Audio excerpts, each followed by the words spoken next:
This is Noah from Screenprintexchange. I'm working on a American Daytona press, and so the picture that you see, or video you see, is of the speed board, and I've had some problems with it, and I'll do another video.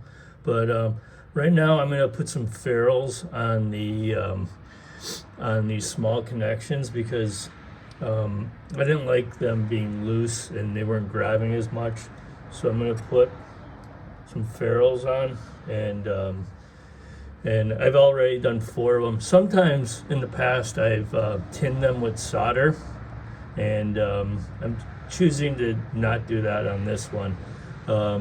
So here it is, and these are all really for potentiometers, and this is for the up-down part of the press where the print head goes up and down. So here we go. So here's a ferrule, and we're gonna put that on. And I got this set at on Amazon, but I will upgrade. So, and you simply smash it together, and there's your ferrule. Well, I hope so. You put this tool on, and boom, the camera moved.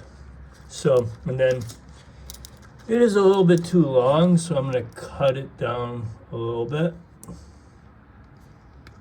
So there you go, and then we are going to place it inside the block.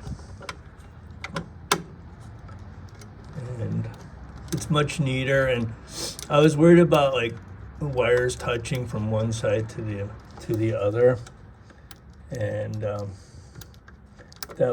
that could be a short problem. And they don't make these old boards as much now. You can still find them, nor do you want to spend a huge amount of money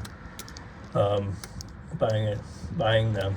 So I can't get it in right now, but if I was not doing this video, it would go right in. So trust me, I'll get it in. So there's the speed board. So thanks, and like this video, and keep on watching, and we'll get this press running, and I'll take a video of it. Bye.